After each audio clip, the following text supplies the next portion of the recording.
All right, day 4 storms are done. Let's move on to day 5 with an enhanced risk for severe weather in West Texas, but an upcoming weather pattern change, bringing the chance of storms back east further into the state of Texas as we get into Sunday and Monday. Let's talk about it in this Friday edition of the Texas Weather Roundup.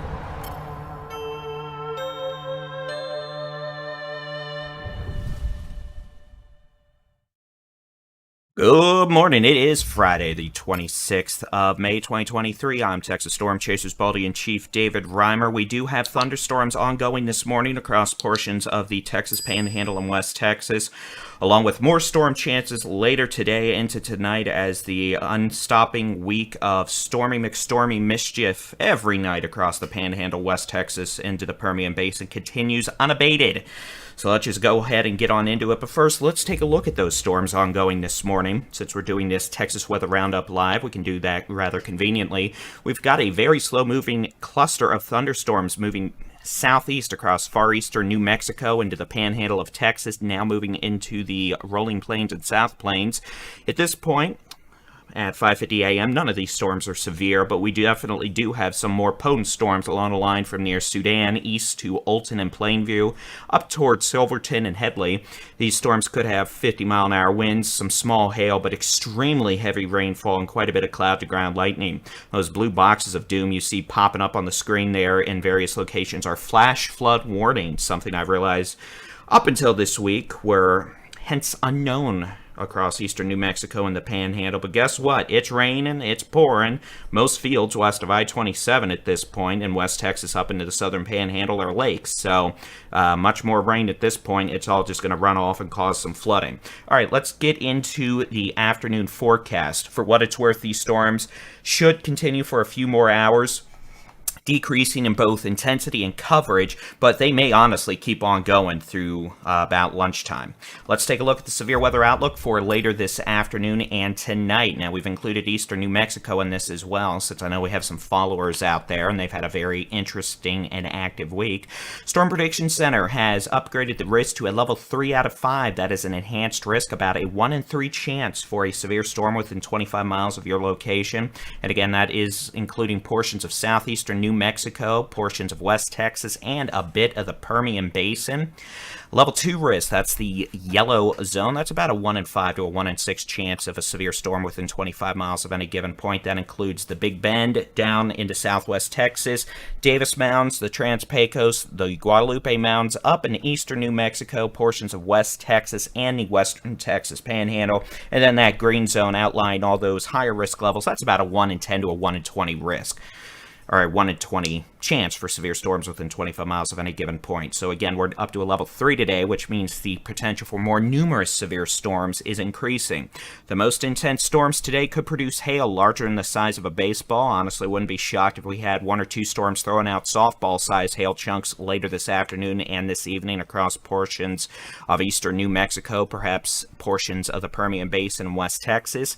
Winds 65 to 75 miles an hour, and the potential is there for a few tornadoes. Today's tornado risk is probably about as high as we've seen this week, which overall hasn't been high, but definitely a higher threat for tornadoes today, comparable to that of Wednesday, where we saw a couple of rather unhappy tornadoes occur in eastern New Mexico. Main time frame today, early side of things, we could have our first severe storms of the afternoon underway by 1 p.m. Mountain Time, 2 p.m. Central, especially in portions of eastern New Mexico down into the Big Bend. And then the risk will increase, especially in Texas, late this afternoon, this evening, and continue all the way past midnight into the pre-dawn hours of Saturday. All right, let's take a look at the high-res rapid refresh model for this afternoon into tonight. Now, a couple of things here. That cluster of storms this morning, we're going to need to see where it eventually quits, because it's going to produce an outflow boundary or a boundary of rain-cooled air, and that could become a focal point for storm development this afternoon across portions of West Texas down to the Permian Basin. And you can kind of see that indicated here on this model when it starts back over, a couple of those storms trying to fire up on that boundary. If we have storms firing up on that boundary this afternoon, pretty good chance they're going to be severe, and there could also be a bit of an enhancement to the tornado risk where we see those low-level winds become just a bit stronger in proximity of that differential heating boundary. Otherwise, Dry line will be way further west into eastern New Mexico, down into the Guadalupe and Davis Mounds, into parts of far west Texas. That's where we're going to see scattered supercell storms get going by the mid-afternoon hours. And again, the strongest of those storms in eastern New Mexico down into the Big Bend region could have hail larger than the size of baseballs, winds over 70 miles an hour, and the potential for a few tornadoes. In addition, heavy rainfall could cause localized flash flooding, quite a bit of cloud-to-ground lightning.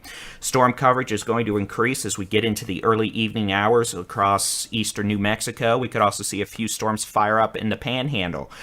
Eastern New Mexico storms are going to move east-southeast, cross into Texas, probably in the mid-evening hours. High likelihood they are still severe.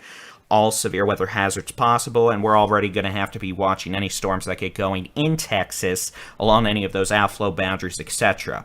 We may end up with another cluster of storms tonight into Saturday morning. That's to be determined, but I mean, we've done it almost every day this week, so I don't see why we wouldn't do it tonight.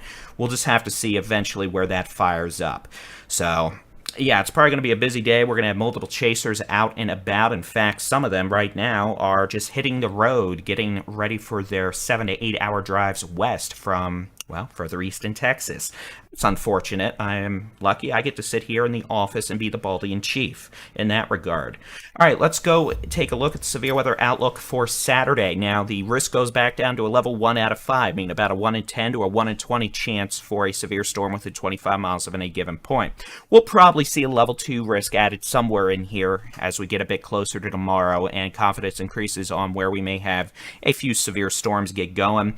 Tomorrow's severe weather threats are going to be dialed back a bit compared to today. We're going to have less upper level wind shear, not a big source of upper level lift, and the instability amounts are going to be a bit lower thanks to all the cloud cover produced by storms later today and tonight. Strongest storms tomorrow could have golf ball size hail, winds 60 to 70 miles an hour. That tornado risk back down into the very low category. Heavy rainfall also could produce some localized flash flooding. Now let's take a look at the high-res rapid refresh model for tomorrow. Now here's something I want to make clear. I don't think this model is going to depict this very well, and neither are any models. We're just going to have to wait and see what storms do later today, tonight, and then ingest that data into these models, and then they'll start doing a better job. But as the saying goes, we need to get through today before we deal with tomorrow. But here's what the model's showing. You can see we may actually have more storms firing up tomorrow compared to today across portions of Texas, but not as organized with that weaker area of wind shear. Storms may be more of the pulsy, pop up, rain themselves out nature, or at least, not long-lived multi-hour supercells that are dropping giant chunks of ice out of the sky and trying to make spinny doom. Either way, we're going to have plenty of showers and storms tomorrow, it looks like, across the western half of Texas. Strongest could be severe with pocket change size hail, maybe up to the size of golf balls, localized winds 60 to 70 miles an hour. Can't totally rule out a brief tornado, and the potential for heavy rainfall and cloud-to-ground lightning with any thunderstorm. All right, let's take a look at the forecast rain totals over the next 3 days. This is going to be 7 a.m. this morning through 7 a.m. Memorial Day Monday. You can see we're expecting the highest rain amounts across the western third of Texas, expecting another 1 to 3 inches of rain across the Texas Panhandle, West Texas, down into the Big Country, and across portions of southwest Texas, the Davis Mounds, and the Big Bend National Park. These rainfall amounts, especially in areas that have already dealt with multiple rounds of storms this week, will cause additional flooding. So we're going to have to keep an eye out for that. Road closures, the bar ditches overflowing. It's West Texas. Once you get on the Cap Rock and then, areas further west of that, there's not a whole lot of elevation change or places for the water to drain. So it's just going to sit there for a while, and the grounds are becoming a little saturated at this point to absorb any more water. So that just means some flooding. I mean, I'm sure it's great for agriculture, and we needed it for the drought, but yeah, keep an eye out for flooded roadways. All right, as we head into Sunday, we're going to start switching things up from a severe weather pattern across West Texas towards more of a summer-like pattern. We're going to lose that upper-level lift that was overhead. Our wind shear values aloft. We're going to lose most of the upper-level winds, and it's going to be like a summer weather pattern where we don't have much wind aloft, so thunderstorms that pop up generally aren't super organized. They go straight up in the atmosphere, but at the same time, with tropical moisture in place and still a warm air mass, and a not having a giant heat dome of doom squishing down all thunderstorm chances like we did last summer, we could see pop-up thunderstorms during the day Sunday into Sunday evening. I've highlighted at this point it's rudimentary, but anywhere in the green shaded zone, or the shaded zone for that matter, we could see isolated to scattered storms Sunday into Sunday evening. What does that mean? It does not mean I'm saying it's going to be a complete washout. I'm not saying it's going to be raining everywhere all the time in these green zones, but keep an eye out if you're going to be outdoors for pop-up showers and storms nearby. Any storm that pops up could produce quite a bit of cloud-to-ground lightning, some heavy rainfall, gusty winds. Those gusty winds, I might add, could occur well away from any storm, so keep an eye out if you're on area lakes. There are definitely instances where we've had loss of life because some of these sun outflow winds get pushed out from a thunderstorm 20, 30 miles away and start capsizing boats, and people in lakes start getting attacked by waves, and then they drown. So we'll have to keep an eye out for that, but this is more of a summertime pop-up storm situation versus a, hey, there's going to be a giant line of storms with 70-mile-an-hour winds trying to knock your trees over situation. So, I mean, it is Memorial Day. At least it's going to kind of feel like it in terms of the weather pattern. Now, let's get into Memorial Day proper. This is going to be for Monday. Those rain chances scattered, or isolated to scatter pop-up storms, late morning through the afternoon and early evening hours. Those chances expand and shift a bit east to include all of I-35, most of the major population centers in the state. And again, this rudimentary shading zone is where we could have, say, a 20, 30, 40, maybe 50% chance of pop-up storms in your neck of the woods, plains, whatever. On Monday, Memorial Day. Not saying it's a washout, not saying it's going to rain all day, everywhere, every time, but some folks are going to get a downpour. Some folks are going to get a pretty big downpour at times.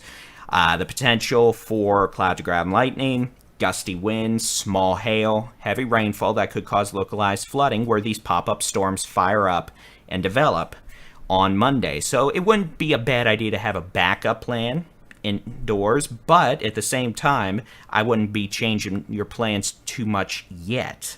We'll be able to get more defined with the precipitation chances in specific regions once we get into the weekend. But if we're having issues, getting through today, yeah, at this point, trying to figure out Sunday and Monday down into a particular area is like me trying to grow hair back on top of my head.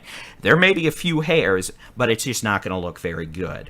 All right, let's take a look at the forecast high temperatures over the next 5 days across the state of Texas. We're not going to see a whole lot of change in the temperatures across the state. Maybe a bit of a warm-up as we get into early next week, but a bit being the key emphasis here. High temperatures today, 70s across the Panhandle, West Texas. We're going to have that rain-cooled air mass, but otherwise we're going to have 80s to low to mid-90s across the state. Honestly, right about where we should be for late May, and a whole lot better than we were doing this time last year from the summer of hell. All right, here is Saturday. You can see not too much changes in the temperature department, maybe a little cooler across the Permian Basin down into the Big Bend, where we're going to have those showers and storms and cloud cover tonight into tomorrow. Otherwise, high temperatures generally in the upper 80s to lower 90s. Here is Sunday. 70s to low 80s across the western half of Texas, except around Pecos, up into the Guadalupe Mountains, where we could see mid to upper 80s. Eastern half, southern half of Texas, 80s to maybe low 90s. Here is Memorial Day Monday. Not too bad in the temperature department. We're not seeing any triple-digit readings. Thank heavens for that. Looks like upper 70s to upper 80s across the state. And again, the chance for those pop-up storms late morning into the afternoon will provide a cool-off for some folks, although the humidity will become atrocious, and there will be tears because of that. All right, here is Tuesday. High temperatures start warming back up across the state, although this will eventually be influenced by precip chances. Tuesday may end up being like Sunday and Monday with these afternoon pop-up or popcorn storms that go up, bring themselves out within an hour. And if that happens, some of these temperatures may have to get lowered a bit since, well, they'll be ongoing by early afternoon. Otherwise, Tuesday, assume 80s to low 90s across Texas. Again, not bad at all for the final days of May. In fact, Tuesday's my birthday. Yay. All right, so that is going to be it for today's edition of the Texas Weather Roundup. Actually, I'll just show you what the radar looks like right now. So for the next few hours, we'll be keeping an eye on these storms in West Texas. They should slowly continue to weaken as they move southeast, but they may not be totally gone, as an outflow boundary continues to move south and east with these storms. Heavy rain, small hail, gusty winds, quite a bit of cloud-to-ground lightning, and some localized flooding possible. And these will be rolling into places like Littlefield, Anton, Lubbock, Floydada, Crosbyton, Matador, and Childress over the next 1 to 2 hours. So we'll keep an eye on it. You can do the same with the free Texas Storm Chasers interactive weather radar and the free Texas Storm Chasers mobile app. Just download the Texas Storm Chasers mobile app in your device's app store by searching for Texas Storm Chasers. Otherwise, we will have chasers out and about this afternoon. We'll have live streaming storm chase video on the Texas Storm Chasers YouTube channel and within the free Texas Storm Chasers mobile app and website. We'll have the next Texas Weather Roundup out by 7 a.m. or so tomorrow. That is Saturday, the 27th of May, and I do expect we're probably going to be doing some severe weather coverage late this afternoon and this evening for our friends in the Panhandle, West Texas, and Permian Basin as we start to deal with some rowdy thunderstorms. But otherwise, you know what? Have a great weekend. Have a great Memorial Day. God bless.